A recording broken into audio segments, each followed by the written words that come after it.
Okay, to this week, kids, we're looking at this absolutely fantastic book by Simon James called Dear Greenpeace.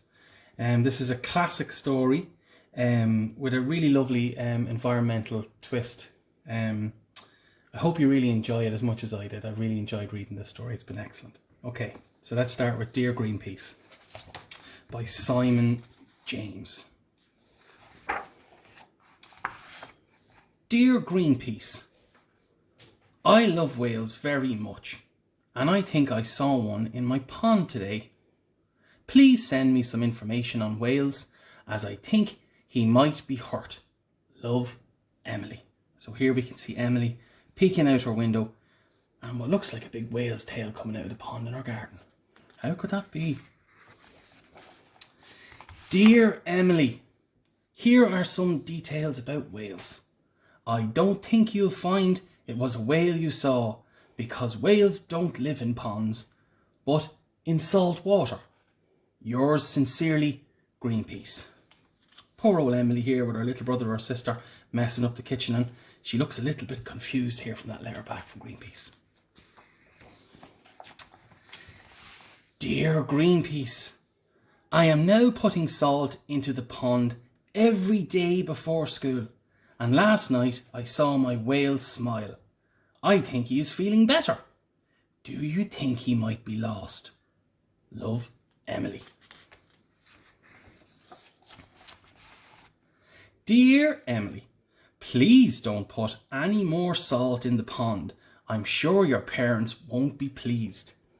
I'm afraid there can't be a whale in your pond because whales don't get lost.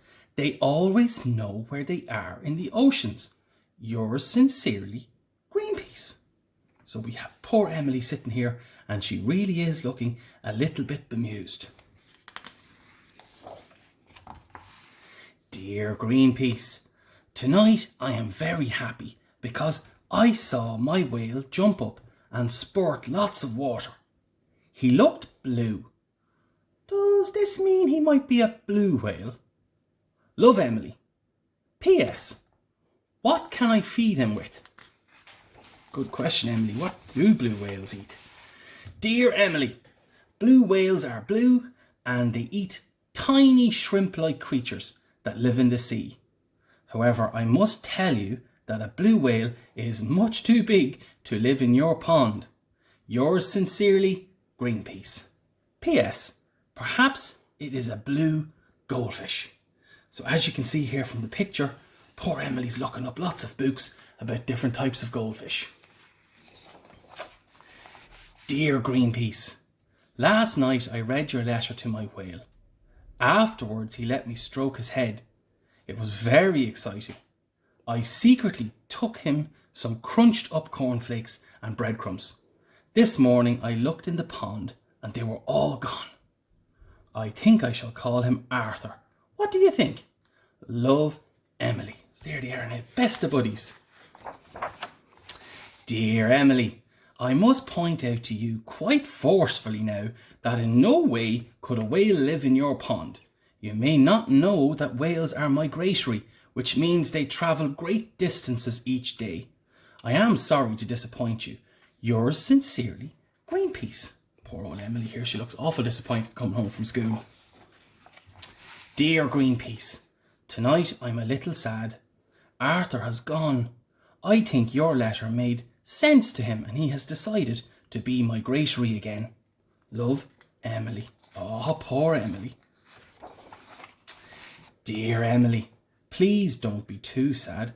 It really was impossible for a whale to live in your pond. Perhaps when you are older, you would like to sail the ocean studying and protecting whales with us. Yours sincerely, Greenpeace. So Emily's having a good think about that. Dear Greenpeace, it's been the happiest day. I went to the seaside and you'll never guess, but I saw Arthur. I called to him and he smiled. I knew it was Arthur because he let me stroke his head. I gave him some of my sandwich. And then we said goodbye. I shouted that I loved him very much, and I hope you don't mind, I said you loved him too. Love, Emily and Arthur. The end.